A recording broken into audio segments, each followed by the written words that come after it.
Yang Nabi kita bawa, kata Allah, ambil. Wa ma nahakum anhu, yang Nabi larang tinggalkan. Nabi suruh kita jadi orang yang kuat. Nabi suruh kita jadi orang yang hebat. Bapak-bapak, ibu-ibu, ini di sekeliling kita ada lembaga pendidikan.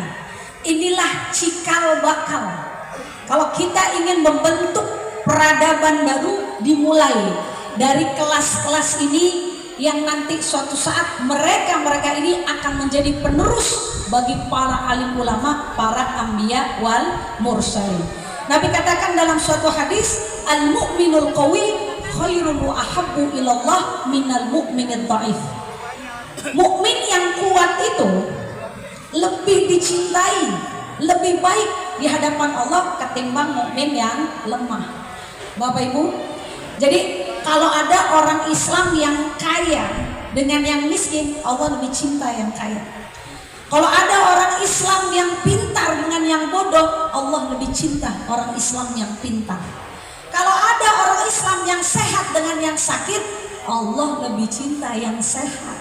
Mengapa demikian? Karena mereka yang sehat, yang pintar, yang kaya lebih bermanfaat untuk sekelilingnya dibanding mereka yang tidak. Ya, maka dalam Quran Allah katakan, wal yakhshal ladzina law taraku min khalfihim dzurriyyatan dha'afan khafu 'alaihim falyattaqullaha wal yaqulu qawlan sadida. Wahai orang tua, takutlah kalian apabila kalian meninggalkan generasi-generasi yang lemah. Khafu 'alaihim, waspada terhadap itu. Masya Allah, ya Bapak Ibu, jadi kita disuruh jadi orang tua yang kuat, mendidik generasi yang hebat. Hebat pertama apa? Hebat pertama fisiknya, ya. Jadi orang tua mendidik anak, membesarkan anak harus benar dimulai dengan fisik yang kuat, yang sehat. Jadi orang Islam jangan sakit-sakitan melulu ya. Ya, duit banyak kalau sakit-sakitan kan repot juga. Otak pinter, sumber daya manusia banyak, tapi bolak-balik rumah sakit kurang bermanfaat. Jadi kita harus sehat. Nah, ibu-ibu nih yang masih rajin beranak, mana dia ini ya? Orang mana udah males beranak semua ini di sini. Ya, bapak-bapak mana di belakang mungkin masih ada. Habis yang rajin pergi maulid, yang udah males beranak kemana? Ya, jadi kalau kita diperintahkan oleh Allah untuk apa? Dimulai dengan memberikan ASI, air susu ibu, itu adalah modal pertama untuk kita membentuk anak-anak kita agar sehat jasmani. Al-aqlus salim fil jismis salim. Ya, di dalam badan yang kuat ada otak yang sehat, ada badan yang sehat. Dalam badan yang sehat ada otak yang kuat. Ini udah pada nyarap belum sekarang? Nah, kalau nyarap anteng duduknya. Ya, konsentrasi dengerin, duduk. Tapi kalau perut pada lapar, udah resah aja, udah nyolek-nyolek temennya, panitia mana sih ini? Ya, jadi apa? Nih, badan kudu sehat dulu. Nah, dimulai dengan apa? Ayo ibu-ibu, nih saya katakan ibu-ibu nggak apa-apa yang nenek-nenek, kakek-kakek juga. Terkadang kita bisa jadi racun buat anak kita yang baru melahirkan. Kenapa? Karena perintah memberikan ASI itu yang perintah siapa? Allah. Dalam Quran itu ASI paling baik. Mau susu apa yang paling mahal? Susu apa? Bapak sensitif nih kalau udah ngomongin susu. Ya, susu yang paling cakep apa? Yang paling mahal Pediasure. Susu apa namanya? S26. Ya, tuh ibu pagi masih makan ikan asin, ya, campur sambal, kemudian ke sayur asem, kemudian dia bisa memberikan ASI anaknya masih jauh lebih baik dibanding Pediasure yang harganya entah berapa mahalnya. Ya, saya beri pemahaman ini Bapak Ibu karena yang paham ini mereka-mereka yang pendidikan dan ekonominya menengah ke atas. Lagi-lagi yang sadar akan pemberian ASI 2 tahun itu mereka yang udah banyak duitnya, mereka yang pendidikannya udah baik, mereka malahan yang supervisor, yang direktur istrinya pergi kemana-mana perlu sama ASI. Ya, jadi yang namanya bayi tuh Bapak Ibu, mau lapar dia nangis, kedinginan nangis, gatel nangis, pup dia nangis. Jadi jangan dibilang tuh baik tuh air susu lu kagak bagus tuh bayi lu nangis mulu. Ya jangan dibilang itu air susu ibunya, bukan. Itu karena bayi belum bisa bicara, jadi hanya bisa nangis. Jadi jangan kita jadi racun buat anak-anak kita yang semula ia ingin memberikan ASI, malahan jadi beli susu formula. Padahal yang perintah siapa? Yang perintah Allah. Wal walidatu yurdi'na auladahunna haulaini kamilaini liman arada ayyutimma radha'ah. Bagi orang tua, bagi ibu hendaklah ia menyusui anaknya 2 tahun secara sempurna. Bagi yang mau menyusui secara sempurna, itu paling mula. Modal utama anak-anak kita. Lihat orang dulu badannya kuat-kuat, umurnya panjang-panjang. Lihat anak sekarang, ya kata orang sekarang badannya kenyik-kenyik. Naik motor sedikit masuk angin, kena gerimis bangkis sudah. Orang dulu pergi ke sawah, pergi kemana kuat fisiknya, ada yang cengeng dan bermodalkan ASI yang baik. Nih buat anak-anak muda yang kalian istrinya malahan bisa irit. Nah itu lagi mereka yang ekonominya sudah baik, mereka bisa irit dengan apa? Nggak perlu beli susu formula. Susu formula tuh sebulan bisa 1,5 juta, 2 juta. Tapi dengan diberikan ASI nggak perlu keluar itu. Duitnya bisa kita alokasikan buat pendidikan anak kita kelak, buat makanan asupan ibu yang baik. Ya, jadi apa? Itu modal utama. Kalau dia zat imunnya sudah baik, dari bayi udah punya zat kekebalan tubuh yang baik, insya Allah tumbuh dengan baik, sehat semuanya. Ya, pertama orang Islam harus sehat secara fisik, yaitu dengan memberikan ASI. Yang kedua, yang harus sehat adalah mentalnya. Alhamdulillah anak-anak Islam ya dengan pendidikan yang ada nih. Ini ada murid-muridnya nggak ada ya? Ada yang hadir? Ada ya? Mudah-mudahan ikut dengerin. Mereka harus kita didik untuk bermental kuat. Orang Islam itu hebat kalau mereka punya mental yang berani, bukan tipe yang pengecut. Nah, mental yang berani apa? Berani tampil di depan, ya Bu ya. Jangan baru megang mic udah gemeteran ya Bu. Ya, megang mic udah gemeteran. Kenapa nggak dibiasain dari kecil? Jadi takut mulu. Mau nanya aja udah nyasar, kayak takut nanyanya. Kenapa? Tidak dibiasakan untuk berani. Nabi ajarkan kita doa biar kita jangan jadi pengecut. Ya, Allahumma inni a'udzubika minal hammi wal hazan. Wa a'udzubika minal ajzi wal kasal wa a'udzubika minal jubni wal bukhl. Aku berlindung kepadamu ya Rabb dari sifat pengecut. Jangan jadi pengecut. Berzaman orang Islam, orang kafir tuh berani sama orang Islam kalau pengecut semua. Makanya Israel gentar, anak-anak Palestina, anak-anak Gaza gak ada yang takut. Ngelawan tentara IDF berani mereka.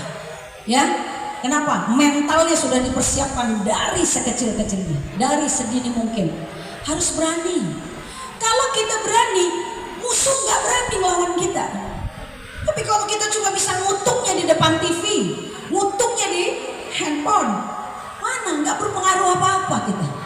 Ya, jadi tanamkan pada mental yang baik. Dulu di zaman Nabi ada manusia paling berani sekali, yaitu Sayyidina Umar bin Khattab tuh paling berani.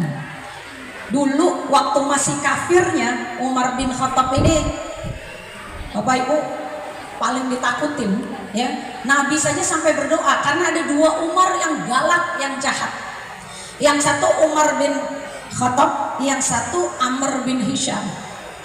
Tulisannya sama-sama Umar ya, tapi yang Amr ada wawunya, tapi banyak Amr. Amr bin Hisham nggak kenal pada semua, tapi kalau saya sebut Abu Jahal. Kenal Abu Jahal? Nah itu Abu Jahal. Dua-duanya galak, mentalnya kuat, mentalnya baja. Sampai Nabi sisipkan dalam doanya, Allahumma a'izzil islama ala ahadil umaraini. Ya Allah, muliakanlah Islam dengan salah satu Umar aja. Salah satu Umar, biar ada yang masuk Islam. Alhamdulillah ibu-ibu, berkat doa Nabi, Sayyidina Umar dengar adiknya sedang baca Quran, bergetar hatinya. Ya, alladzina idza tuliyat alaihim ayatu zadatuhum imana, yang mereka apabila dibacakan ayat Quran bertambah keimanannya.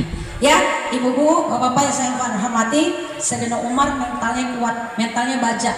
Dulu masih jadi kafir, orang Islam agak ngeri-ngeri. Tapi ketika Sayyidina Umar udah menjadi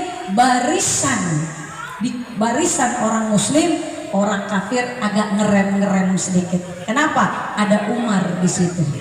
Ya, Bapak, nih saya mau Bapak nih. Sayyidina Umar kan galak tuh ya. Jangankan orang, iblis aja kalau ketemu Sayyidina Umar ngumpet. Ya, tapi Pak, segitu galaknya Sayyidina Umar, kalau istrinya lagi ngomel diem Pak. Ya, kalau istrinya lagi marah-marah dia diem. Suatu saat ada sahabat mau curhat ke Sayyidina Umar. Kenapa? Di rumah istrinya bawel banget. Di sini ada yang bawel. Nah ini yang depan saya rumahnya bawel semua. Ya, Pak, ibu nih kalau belum keluar 20.000 kata belum diam dia satu hari. Kalau bapak-bapak cuma 7.000, kalau ibu 20.000 Pak. Jadi dia bukan bawel, kalau nggak keluar tuh kata-kata puyeng kepalanya. Nah suatu saat seorang suami ini dia mau mengeluh kepada Sayyidina Umar yang saat itu udah menjadi khalifah. Ya, dia nggak mau punya bini bawel banget. Ya, pusing kepala saya. Ketika beliau pengen curhat ke khalifah, Sayyidina Umar lagi diomelin juga sama bininya. Ya, itu bininya lagi ngerocos saja. Kan saat itu rumah nggak kayak sekarang, jadi dari luar udah kelihatan, udah kedengeran sama sahabat yang mau curhat. Sayyidina Umar udah lihat, nih ada orang mau datang nih, mau urusan negara apa urusan pribadi nih dia. Ya, sampai akhirnya, waduh, khalifah lagi diomelin juga itu. Bininya bawel juga. Akhirnya dia takut, dia ngeri, mau curhat, dia balik badan mau pulang. Tapi istri Sayyidina Umar udah selesai, ngomelnya udah selesai.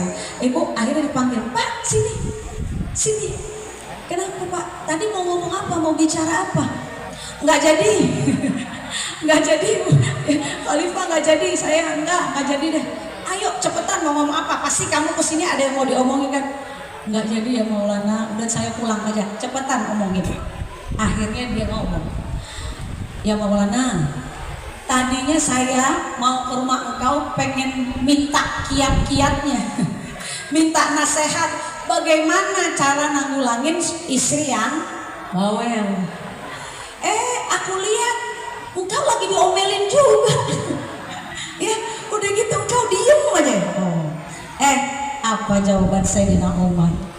Kata Sayyidina Umar, wahai sahabat, kalau istrimu lagi ngomel-ngomel di rumah, lagi bicaranya nggak berhenti-berhenti nyerocos aja, dia bukan sedang marah-marah, dia sedang mengungkapkan lelahnya, letihnya seharian ngurusin anakmu, mengurusin manusia yang namamu ada dalam namanya. Ya Bu ya, Bu, kita kan ngurusin anak kita nih. Ya, anak saya namanya apa? Emang bintinya Atikoh? Bukan, bintinya siapa? Bapaknya Bu. Apa di Batu Nisan ntar kita bintinya binti siapa? Baba, kecuali satu doang, Nabi Isa doang. Ya, binti Maryam. Kalau kita bintinya binti bapak. Nah kata Sayyidina Umar, nama kamu ada pada anaknya, tapi istrimu dari pagi, siang, sore, malam nggak letih. Dia urus anakmu sampai besar, namamu disandingkan namanya. Nama ijazah saya ada, ijazah saya nama ada bapak saya, bukan masalah. Tapi yang ngurusin kan mak kita. Ya Pak, Bapak romannya madep sono aja ini. Jadi kalau lagi ngomel Pak, lagi capek, ya Bu, kalau pulang-pulang jangan diapain Pak. Ya, kalau Bapak baru pulang nih, langsung Pak tadi anak nomor 1 gini-gini, jangan dibentak. Udah ngapa? Orang baru pulang, dia Bapak jangan. Ayo main capek-capekan Pak. Kita di rumah sama Bapak yang kerja di kantor, main capek-capekan ya Bu. tukeran sehari aja bapak ngurusin anaknya dari pagi sampai sore. Capean kita yang di rumah. Jadi kalau istri lagi mau udah nyaut aja tuh, bapak baru sampai rumah dengerin aja. Kalau bapak dengerin nih, istri ngomong apa Z, baik pak istri, ya. Oh gitu mah. Terus iya terus anaknya mama tadi jatuh begini-gini. Dia laporan tuh seharian kepada kamu, layani dengan baik. Dengarin baik, suami yang berani itu yang begitu, bukan yang di medan perang tonjokan. Suami yang kuat, yang mampu mendengarkan keluh kesah istrinya.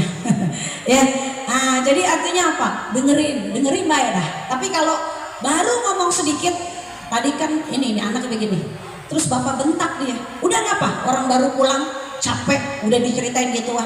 Sono masakin air panas, kata istrinya apa? Masak aja sendiri kono, makan aja sono, udah ada tutup saji. Kita kesel, orang kita mau ngomong gak dijadenin ya.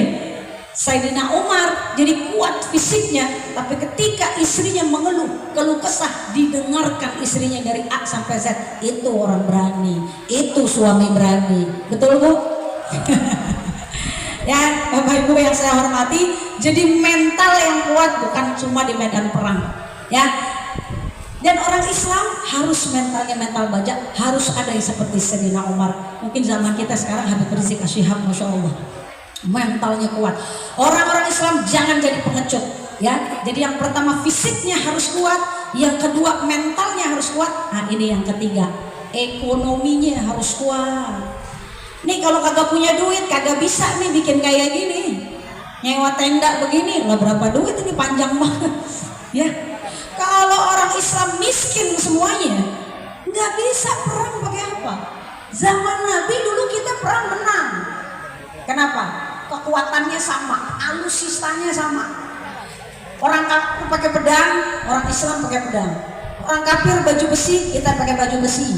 Orang kafir pakai kuda, kita punya kuda. Jadi ketika perang, kita punya Allahu Akbar, mereka nggak punya. Kita punya la ilaha illallah, mereka nggak punya.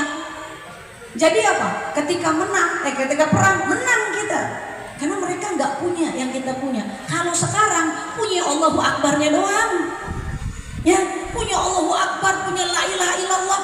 Wah, dia pakai tank, kita pakai batu. Dia pakai senapan, kita nggak punya duit. Kenapa? Miskin. Jadi orang Islam, makanya bu, kalau ada tetangga, ada saudara kita baru tumben kaya, jangan dikatain. Pakai dibilang OKB tuh OKB, jangan, biarin aja dia beli gelang gede-gede banget. Besok-besok kan enak sodorin proposal. Iya, kalau kita jahat sama dia, saudara kita yang kaya kita malah ngiri. Saudara kita yang hebat, yang maju, kita nggak mau deketin. Orang-orang aja pada ngaku-ngaku saudara sama dia. Masa kita nggak mau ngakuin dia saudara kita? Nabi Yusuf, salah satu kenapa Nabi Yusuf memaafkan saudaranya, ya, padahal udah disakitin Nabi Yusuf. Nabi Yusuf tuh udah diceburin ke sumur sama saudara-saudaranya, sampai akhirnya dianggap budak, masuk penjara. Tapi ketika melihat saudaranya yang jahat itu tiba-tiba memohon, mengemis di hadapan Nabi Yusuf, dimaafkan, diboyong ke istana. Kenapa? Salah satunya, ya, salah satunya memang berhati luas, tapi ada rahasia di balik itu. Nabi Yusuf udah menjadi, kalau bahasa kita sekarang, menteri urusan bulog, ya, dia yang ngurusin bulog tuh perbulokan. Nah, sedangkan saat itu orang Mesir menganggap Yusuf biar tinggi posisinya kayak apa, dia mah kalangan budak, dia mah kastanya rendah, budak. Ya, karena waktu itu Nabi Yusuf dibuang, jadi orang Mesir anggapnya budak, tetap aja lu rendah-rendah. Makanya diboyong itu, ya, putra Yakub ke istana, ayahnya ke istana, ibunya, agar orang Mesir tahu semuanya. Saya ini bukan budak, saya punya bapak Yakub. Yakub itu putranya Ishak, Ishak itu Nabi, Ishak itu putranya Ibrahim, Ibrahim itu Nabi. Jadi saya Nabi, bapak saya Nabi, kakek saya Nabi, umpi saya Nabi. Siapa orang Mesir yang gak kenal Ibrahim saat itu? Jadi girang kalau punya saudara kaya. Oh, seneng ya, seneng, tetangga kaya, enak, orang Islam hebat, kelihatan mantap. Ya, jadi harus ekonomi kuat. Bapak Ibu, ekonomi kuat dimulai dari perubahan pendidikannya. Ya, percuma kau doa pagi siang malam, ya muhawwilal hauli wal ahwal, hawil halana ila asal. Ya Allah, rubahlah keadaan kami, ya Rabb, rubah, tapi tidak ada tindak tandukmu, nggak ada usahanya. Dimulai dari apa? Ini nih, dari pendidikan. Ayo, biar melek sama pendidikan. Sekarang udah gratis pendidikan. Di sini gratis nggak? Enggak ya? Enggak. Imam Syafi'i, Sayyidina Ali itu mensyaratkan kalau yang namanya belajar harus pakai bulghah. Ya, harus pakai dirhamun. Ya, jangan nyarinya ngaji yuk, ikut ngaji yuk. Di mana dia ada? Ada tanggokannya nggak? Namanya begitu. Nanggoknya berapa kali? Jangan pakai takut keluar duit, bakal dapet insya Allah. Ya, jadi harus dimulai pendidikan. Sekarang udah gratis nih pendidikan. Nah, alokasikan itu untuk apa? Kuliah. Anak kita jangan gaya kuliah sekarang. Harus mulai pendidikan orang Islam semuanya. Ya, sekarang SD-nya udah gratis, SMP-nya gratis, makanannya aja gratis loh. MBG, walaupun kacau gitu ya, bermasalah, semuanya dikasih gratis, duitnya dialokasiin ya Bu. Duitnya disisihin, kan tadinya buat bayaran tuh, jangan buat beli jilbab dulu. Loh, jangan buat beli seragam dulu ya. Pak, bilangin ibunya, duitnya disisihin buat siapa? Ntar anak kita biar keluar negeri, biar kuliah, ya, biar dia sekolah yang bener. Ntar kerja ada waktunya, ya. Biarin kamu berkorban sekarang Bu, Bapak Ibu, biarin kita nggak bisa beli kayak tetangga kita segala sesuatu macam, beli mobil lagi yang baru, ya, renov rumah lagi yang baru, nggak apa-apa. Biarin kamu berkorban sekarang, asal kamu suatu saat tidak menjadi korban dari anak-anakmu. Jadi berkorbanlah sekarang, nggak apa-apa. Orang pada pergi ke luar negeri, kita pinjam duit, duitnya kita simpan. Buat apa? Kuliah anak saya. Ya, udah S1 kuliah lagi, S2, udah S2 kuliah lagi. Biar apa? Biar melek pendidikan. Lihatlah, pasti akan ada perubahan dalam kehidupanmu. Kalau mereka-mereka yang sadar melek pendidikannya, pasti kehidupanmu akan berubah. Karena apa? Man arada dunia fa'alaihi bil ilmi, wa man arada al akhirah fa'alaihi bil ilmi, wa man arada huma fa'alaihi bil. Yang pengen dunianya pakai ilmu. Kalau pinter, duit yang nyamperin, rezeki yang nyamperin. Rezeki itu bisa dicari dua, pakai tenaga bisa deh, pakai otak bisa. Kamu nggak sekolah juga bisa. Ini saya rumahnya di Pasar Induk, preman Induk yang lagi ngomong. Itu kuli-kulinya banyak yang manggul-manggul, dapat duit seharian dapat berapa duit, tukang parkir dapat duit, ya. Tapi sekarang pengen pilih yang mana? Anak kita pengen kerja pakai tenaga atau pengen kerja pakai otak? Dokter dong, kerjanya pakai apa dokter? Pakai otak. Nyuruh ibu bapak mangap doang, mangap Pak, mangap. Tiduran Pak, didengerin tuh, kerutuk. Nanya lagi dia sama kita, yang dirasain apa aja. 5 menit, satset, 300.000. 10 menit, 15 menit. Kerjanya pakai apa? Otak. Jadi pilihkan saja. Anak kita kasih pilihan. Kalau kamu nggak mau belajar, bisa kamu nanti dapat penghasilan dengan apa? Pakai tenaga. Kalau pakai tenaga udah capek, hasilnya nggak seberapa. Tapi kalau kamu punya ilmu, kamu nggak capek, tapi rezeki akan mengalir deras kepadamu. Ya, jadi apa? Rubah cara pendidikan kita. Ayo sekolah setinggi-tingginya.